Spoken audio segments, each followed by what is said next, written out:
ഷാജി ഒരിക്കൽ കൂടി ചേരുന്നു. ഷാജി, എന്താണ് ആലപ്പുഴയിലെ സ്ഥിതി? ഇപ്പോൾ നല്ല തെളിഞ്ഞ കാലാവസ്ഥയാണെന്ന് തോന്നല്ലോ.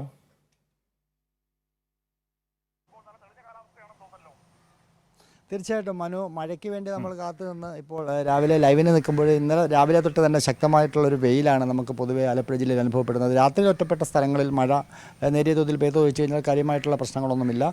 പിന്നെ ഈ കഴിഞ്ഞ 2 ദിവസങ്ങളിൽ ശക്തമായ മഴ പെയ്തതിനെ തുടർന്ന് വ്യാപകമായിട്ടുള്ള നാശനഷ്ടം സംഭവിച്ചിട്ടുണ്ട്. ഏതാണ്ട് 380 വീട് ഭാഗികമായിട്ടും അതോടൊപ്പം തന്നെ ഏതാണ്ട് 30ഓളം വീടുകൾ ഏതാണ്ട് പൂർണ്ണമായിട്ടും തകർന്നു എന്ന നിലയിലേക്ക് പോയി എന്നാണ് നമുക്ക് മനസ്സിലാക്കാൻ സാധിക്കുന്നത്. അത്തരത്തിൽ വളരെ വ്യാപകമായിട്ടൊരു നഷ്ടം ജില്ലയിൽ പൊതുവെ ഉണ്ടായിട്ടുണ്ട്.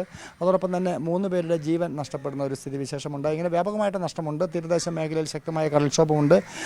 ഹരിപ്പാട് മണ്ഡലത്തിൻ്റെ തീരദേശ റോഡുകളൊക്കെ തന്നെ ഗതാഗതം തടസ്സപ്പെട്ട ഒരു സ്ഥിതിയാണ്. അതോടൊപ്പം തന്നെ കുട്ടനാട് ജലനിരപ്പ് നേരിയ തോതിൽ ഉയർന്നു. കിഴക്കൻ വെള്ളം കുട്ടനാട്ടിലേക്ക് എത്തി തുടങ്ങി. അതോടൊപ്പം തന്നെ മുട്ടാർ അപ്പർ കുട്ടനാടൻ മേഖലയിലൊക്കെ തന്നെ മുട്ടാർ പഞ്ചായത്തിൻ്റെ വിവിധ പ്രദേശങ്ങളിലൊക്കെ തന്നെ ജലനിരപ്പ് ഉയർന്നു നിൽക്കുന്നു. ഇത്തരത്തിൽ അവിടെ നിന്നൊക്കെ ആൾക്കാരെ മാറ്റി പാർപ്പിക്കേണ്ട ഒരു സ്ഥിതിയാണ്.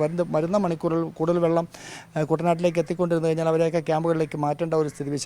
അങ്ങനെ പൊതുവേ ജില്ലയിൽ വെയിൽ 2 ദിവസം കൂടി ശക്തമായ രീതിയിൽ നിന്ന് കഴിഞ്ഞാൽ ഒരുപക്ഷേ കുട്ടനാട്ടിലെ ജലനിരപ്പ് താഴുകയും അതോടൊപ്പം തന്നെ അവിടുത്തെ പ്രശ്നങ്ങളൊക്കെ പരിഹരിക്കാൻ കഴിയുകയും ചെയ്യും. പക്ഷേ നിലവിലെ സാഹചര്യത്തിൽ വ്യാപകമായിട്ടുള്ള നഷ്ടങ്ങൾ ഒഴിച്ചു കഴിഞ്ഞാൽ മറ്റു പ്രശ്നങ്ങളൊന്നും തന്നെയില്ല. പക്ഷേ മഴ ഇല്ല എന്നുള്ളത് ഒരു കാര്യം വ്യക്തമായിട്ട് നമുക്കിപ്പോൾ ഇവിടെ നിന്ന് കാണാൻ സാധിക്കും. നല്ല ശക്തമായ വെയിൽ ഈ രാവിലെ ഈ സമയത്ത് പോലും നല്ല ശക്തമായൊരു വെയിലാണ് നമുക്കിപ്പോൾ ഇവിടെ അനുഭവപ്പെടുന്നത്.